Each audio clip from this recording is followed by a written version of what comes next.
Hello, my name is Ken Small, and I'm an architect with SSA Architecture in Las Vegas, Nevada.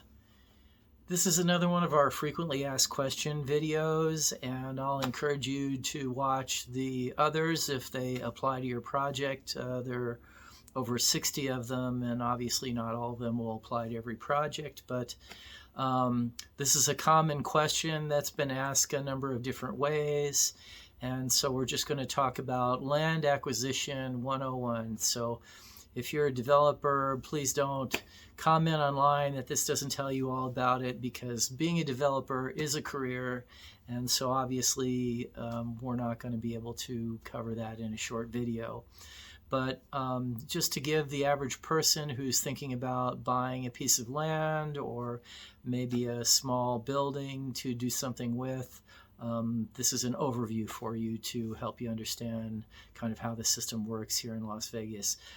This will not be how the system works in other areas, and this is generally for the vicinity of Las Vegas. So unincorporated Clark County, Henderson, North Las Vegas, areas around here are all tend to be similar, possibly not as rigorous. When you go out further into the more rural areas, that will not be like this at all. So let's just talk about what planning and zoning is to begin with, so that you can get a general idea. Let us say that you purchase a house for yourself, and then you're not in there very long, and one day somebody comes and buys the house next door and puts in a car wash, a bar, a grocery store, pharmacy that's going to be open day and night, 24/7, 365. You're not going to be very happy. And so the purpose of these zoning regulations in its most basic form is to make sure that there's some level of fairness, that if you bought a house in a single family area, that you end up having that experience, and that the neighbors can't do something to ruin it for you, like, I don't know, deciding to turn their house into a mechanic shop. And so I think most people agree that's a fair goal. Unfortunately, over time, a lot of government entities have become more and more rigorous about enforcement of a lot of things. And at this point in time, in my opinion, if you do not do some sort of due diligence process to determine that what you want to build there can be done, you are taking a very extreme risk. And this will be doubly so if you're doing something that is inherently not popular with the general public, like building a bar, car wash, gambling. Just imagine you were to become the neighbor to whatever it is you want to do, drug rehab, all those kind of things. So, but regardless, if you want to just do something normal, like a dentist's office or something like that, that's relatively innocuous, you should still go through this process. And so the first step in the process is, I have a lot of respect for real estate brokers and that, but you want to make your own effort to make sure that you're satisfied with what's going on with the property. And you can do that through a number of different avenues, not necessarily an architect, but my favorite one, and the one we often go to, is the Clark County website. It's you can search on Gizmo, Clark County records, and you will get something like this. This is a printout from that kind of system. And it's going to tell you, first of all, what jurisdiction you're in. Are you in the city? Are you in unincorporated Clark County? Whatever. And then it's going to tell you what you're zoned as. And so this one I'm looking at is zoned as rural estates, and but it could be anything. It could be any of the zoning categories that are indicated by the jurisdiction that you're in. Generally speaking, People who work as developers, even if you're, let us say, a dentist who wants to take a house and turn it into a dentist's office, yes, you're a developer. Then they want to use the property for highest and best use. And generally, planning and zoning has different criteria. They want the property to be zoned according to their overall master plan, and they don't really care if you get the most bang for your buck out of the property, but they are more interested in not having the neighbors complain about whatever it is that you're planning on doing. So one common example is that of a church. A lot of small churches will buy a residence and then they will try to use it as a church, and for that you have to go through the planning and zoning process. And I'm going to sort of throw everything into the planning and zoning process category, even though there are various types of processes. There's use approval and design review and all that. But this is a 101A explanation of it, so we're not going to wade into the weeds too much on the different processes. They are all essentially the same. So first of all, you're going to try to get some preliminary feedback from the planning and zoning people. Myself, I would not recommend even doing a letter of intent without doing some preliminary planning. So you would try to show or figure out through an architect or a civil engineer a drawing like this that shows this is what I want to do. I call that a due diligence drawing. And then while all these government agencies do have a preliminary review process, unfortunately the preliminary review process is looking for essentially the same submission requirements as the real submission. And so there's not much utility in the preliminary processes that they offer. It just is the same process with the word preliminary in front of it. So we would take this sketch, and let me just show you some others. So here's another site like that, and then sometimes we will. This is a church that we did, and this one is done on top of an aerial photograph. The aerial photographs are also available from the Gizmo website. And we would take that down to the planner of the day at the planning department and see if anything can be learned. And so why would you do that when there's a formal process and an informal process? And the first thing is your property could just literally be deed restricted against whatever it is that you're planning on doing, or there could be a prior case where the planning department had made some sort of commitment to the neighborhood, and therefore what it is you want to do cannot be done. So years ago we ran into this. Client came in, didn't want to retain us yet because he hadn't bought the property. He wanted to do a drug rehab. I advised him not to buy the property without going through this process. And then after he closed on the property, then he found out that of the two lots he had bought, one had been involved in a prior planning and zoning case where the planning department felt like it had made a commitment to the neighborhood to not make that lot more than a one-story. And since the economics of his business required that to be a four-story, then that pretty much made it impossible to use for the use that he had. And he had bought two lots that on the surface looked essentially the same, and one would work for the four-story and the other one would not. And so that's the sort of thing we hope to uncover. They do tell you that all this information is available online. However, that has not been our experience. And the other thing that I find is that it's a natural human nature for the planners to kind of want to be affirmative about things. And so if you go down there and say, can I build a dentist office on this site? They will generally say yes. And then your question doesn't end up being specific enough to find out whether you really want to do it or not. So for instance, it may be yes, but the driveway that you have there is going to have to be moved, and that's going to cost you $50,000.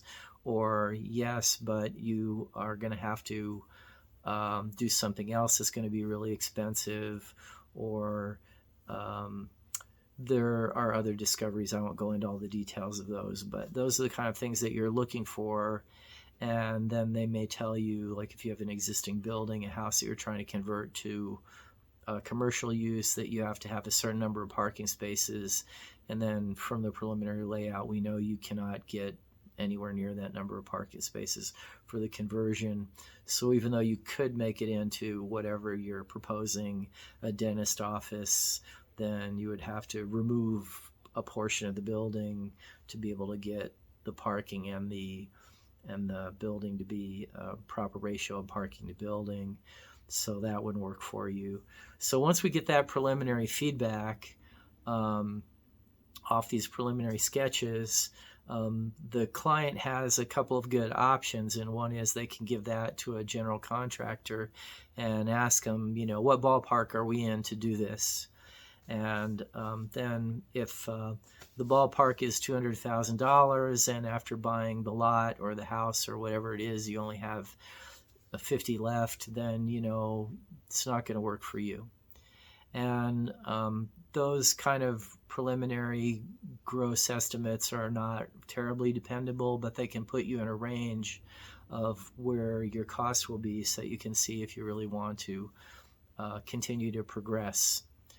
And then the other thing is, you can take that drawing again and run it by your business partners, or look at the economics of it. How many dental chairs can I get into this little house? If I have 3 now and I want 4 in my new office, then will I be able to do that? And if I can only do 3, does the economics of this make any sense for me? Or maybe I can only do 2. Whatever the issues are that are related directly to your business. I don't want this video to become about building a dental office in an old house, but just as an easy example. And so then you go through that process by first we draw a sketch, then we show it to you, then we say, is this what you want? And that becomes your ask, not what you get or what we're going to promise you can get, but what you're going to ask for. And then we go down and get some initial feedback from them, and then you go through whatever steps you feel are necessary for you to decide on the business side if that's what you want to do. And then we would decide to go on to the next step if that was your decision. So the next step would be, here's an example. This is more of a hardline drawing, and these are done for a church, and there are 6 of them, I believe, that we submitted. Some of them are mandatory and some of them are discretionary. Sometimes we include a pretty photorealistic image of what it is you're proposing, and then we're going to take that down and put it in the formal submission process. And the formal submission process typically takes 90 to 120 days, although it can vary a lot. Right now we're going into the Christmas holidays and New Year's, and so sometimes the government meetings don't occur at the normal intervals around the holidays, so it can stretch out. But 120 days is a fair number to assume, knowing nothing else about where your project is or anything like that. And so that process works like this. First, we take your preliminary sketch and then we draw it into these boards, and that starts the clock on the review and approval process. When we submit it to the government, that's when I'm saying your 90 to 120 days starts. And then we have a meeting with the bureaucracy, and they usually nitpick it a bit, and then we go back to you and talk about whatever their nitpick is, if any. And I shouldn't say usually nitpick it. They sometimes nitpick it. Sometimes they'll just intake it. And then based on whatever their feedback is, we could either negotiate or just leave it as it is and step into the first formal hearing, which is typically a town board.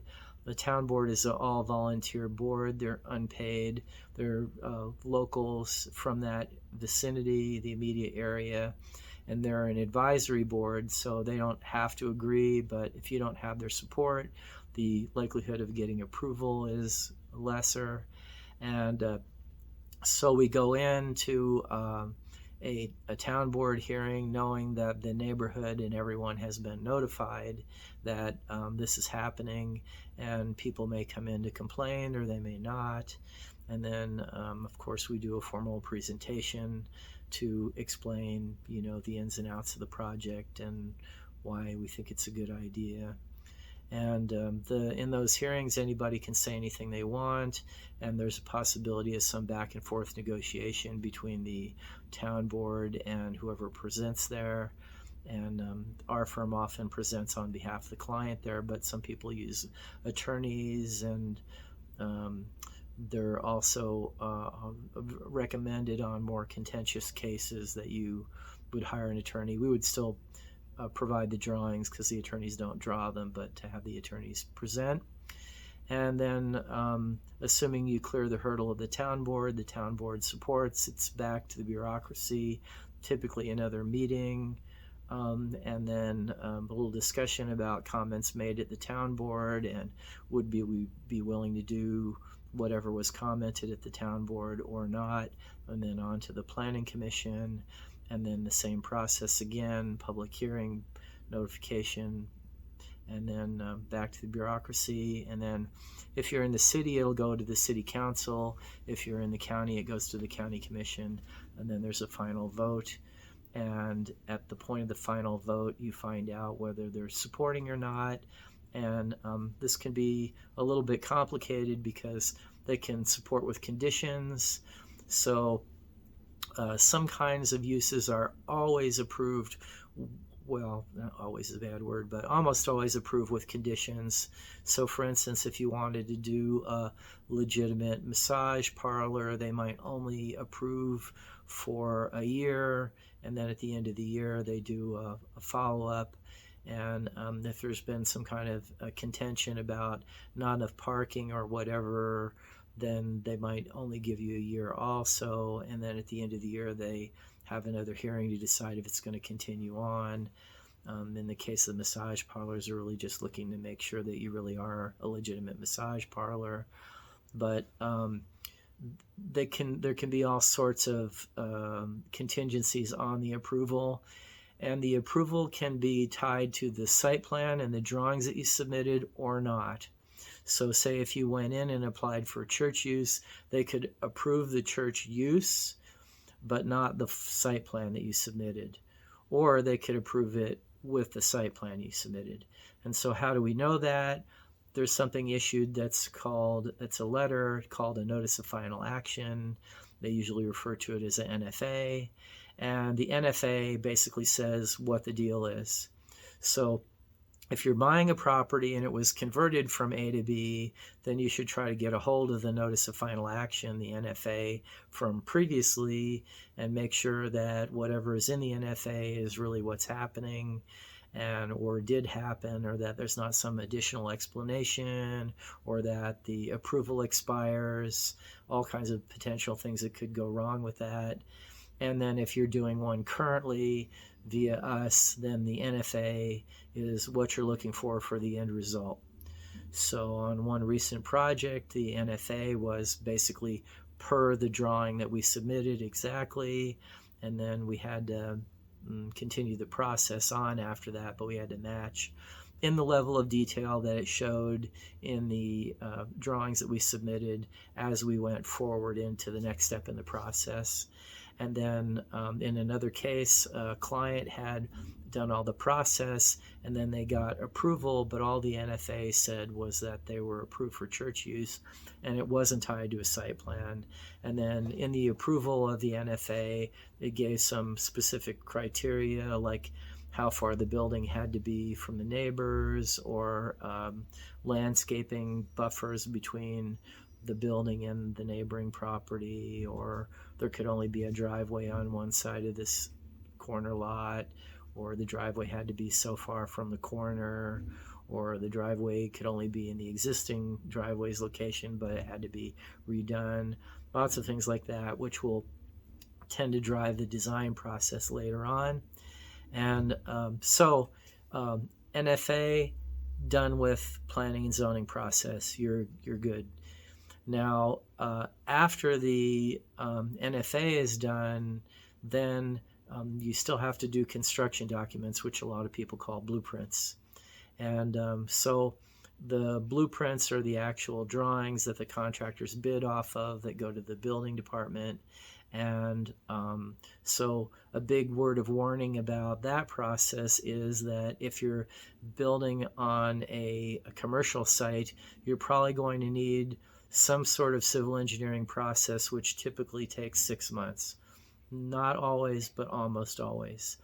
And so if you're looking at us as architects or other architects, our competitors, to hurry and get the drawings done after the NFA, there's really not anything we can do.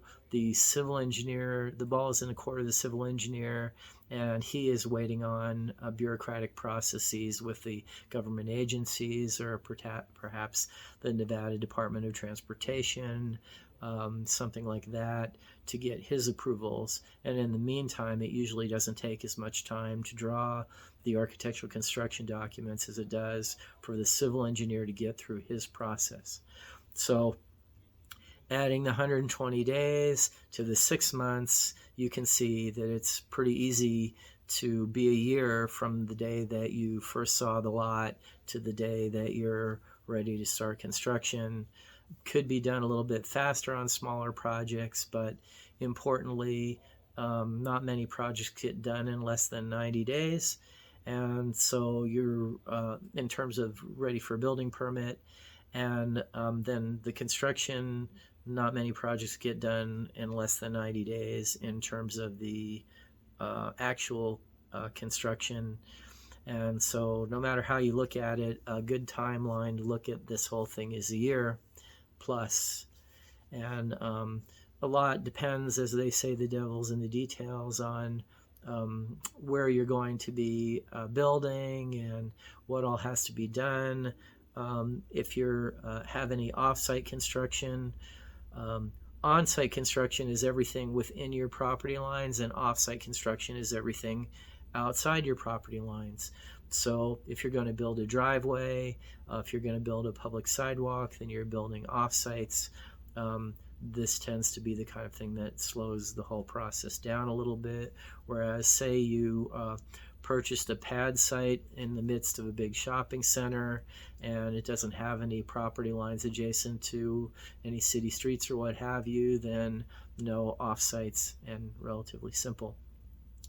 In the course of this, a lot happens. You have approvals from water authorities and need to make sure you have enough power to provide the building, gas if you need gas, and all that. So there's a lot of moving parts to the process, and a lot of those things are covered in our other videos. This would be a 8-hour-long video if I went into all that. But in the end, I would direct you to who else might I need to hire in addition to the architect, and we're going to put up a few other videos for you to watch if this is your interest. Last but not least, and just in closing, I would say it appears externally to anybody who's bought a house that's a relatively simple, painless process, and that's not going to be much of a problem. And that's because the house purchasing and moving into your own house process, or even building your own house process, is way different than commercial building. And so there's a reason why being a real estate developer is a full-time job, where people make a living, or at least if they do it as a side job, it's not something where they just buy a piece of land and go, oh, I might build something on that, or I might do whatever. It's a job, it's a task that has to be done, and a process that has to be gone through. So be a little bit careful when you've taken on that role for yourself, that you're aware that the reason why you're going to save money on buying a piece of raw land or unsubdivided land or a lot that's not part of a subdivision that's designed for this, the reason why that's cheaper than buying, say, a pad site on a retail center is because there's some steps and time and processes that you have to go through, and there probably will end up being a net savings for you in the end, but that doesn't mean there's not going to be work that has to be done in the interim. So watch our other videos. If you have any questions, feel free to call me. Appointments for commercial customers, initial appointments are always free. So we'll be happy to meet with you and talk with you about your project. One of the first questions we're going to ask you when you call us is about the street address or assessor's parcel number for the property that you're thinking about buying. But you could be looking at this video and not have a piece of property in mind, so that may help you. And there's other ways to go about it, which would go into a little bit more in some of the other videos and series that we have posted to YouTube and our other video link sites that you probably ought to read those to try to understand how to go about it via those other ways. So thanks a lot, and I appreciate you watching your video. Please like and subscribe. And I know a lot of you aren't logged in and you're just watching because I can see the numbers. I would really, really appreciate it if you would just click on this and like it. And then my name is Ken Small, and I'm with SSA Architecture in Las Vegas, Nevada. We are licensed in, or I am licensed in Nevada, California, Arizona, and Texas at this time. And so we're available to do your work in those states if you so choose. Thanks again.